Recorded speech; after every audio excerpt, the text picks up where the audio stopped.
राधे राधे दोस्तों, जय श्री कृष्णा।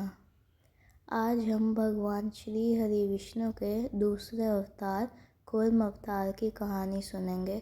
कूर्म अवतार को कच्छप या कछुआ अवतार भी कहते हैं। अब कहानी सुनते हैं। कूर्म अवतार की कहानी।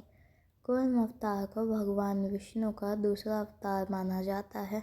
इस अवतार का उल्लेख सनातन धर्म के कई ग्रंथों में मिलता है।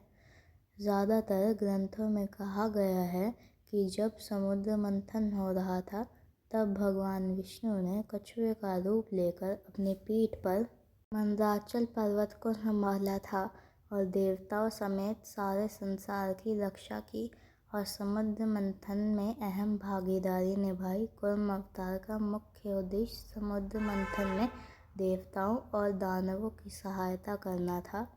नरसिंह पुराण में कूर्म अवतार को भगवान विष्णु का दूसरा अवतार कहा गया है, परंतु भागवत महापुराण के अनुसार ये श्री विष्णु जी का 11वां अवतार है।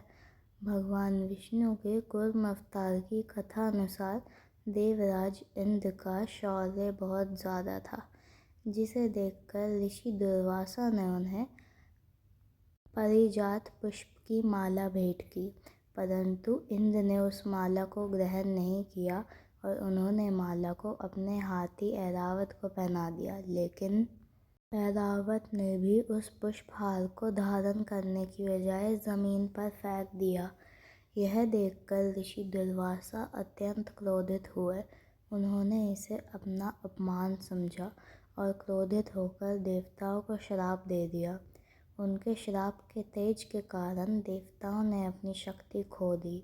इससे निराश होकर वह भगवान ब्रह्मा के पास मार्गदर्शन हेतु पहुँचे। सभी देवताओं ने ब्रह्मा जी के पास पहुंचकर पूरी कहानी बताई। इस पर ब्रह्मा जी ने सभी देवताओं को भगवान विष्णु के पास जाने की सलाह दी।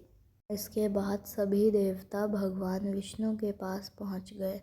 भगवान विष्णु ने उन्हें बताया कि सभी मिलकर क्षीर सागर का मंथन करें, जिससे उन्हें कहीं रत्न मिलेंगे और रत्नों के साथ अमृत भी मिलेगा, जिसे पीने से देवताओं की खोई हुई शक्ति उन्हें वापस मिल जाएगी और सभी देवता सदैव के लिए अमर हो जाएंगे।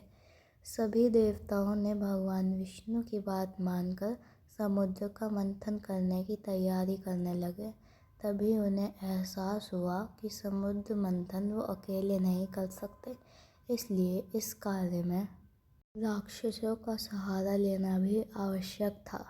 लेकिन देवता पहले इसके लिए तैयार नहीं थे, जिसके बाद भगवान विष्णु ने देवताओं को समझाया।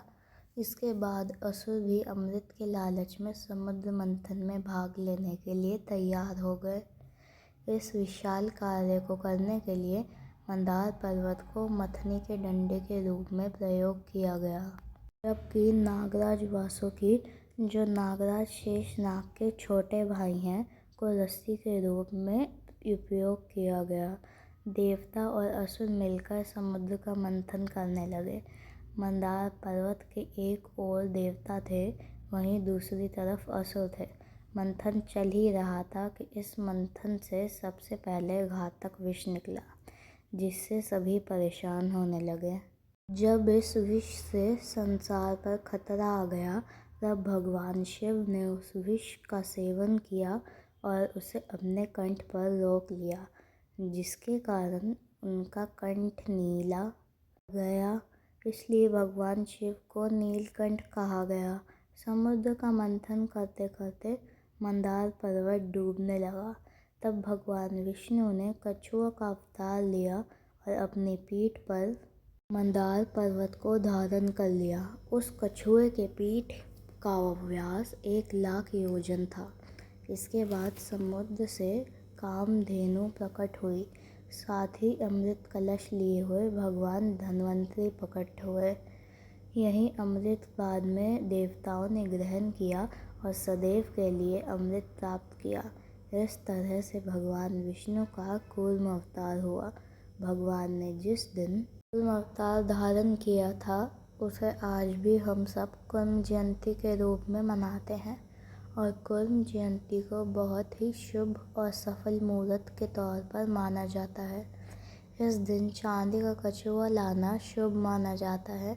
इस तरह भगवान विष्णु कूर्म अवतार धारण कर देवताओं और दानवों की समुद्र मंथन में सहायता की और सभी देवता जो ऋषि दुर्वासा के श्राप से श्रीहीन हो गए थे, वे भगवान विष्णु की सहायता से अमर हो गए। भगवान श्री हरि विष्णु के अगले अवतार की कहानी हम अगले अध्याय में सुनेंगे। कहानी सुनने वाले सभी पर भगवान श्री हरि विष्णु की कृपा छाया सदैव बनी रहे। धन्यवाद। अगर आपको यह वीडियो पसंद आई है तो कृपया मेरे चैनल को सब्सक्राइब करें और कमेंट बॉक्स में श्री नारायण अवश्य लिखें। राधे राधे।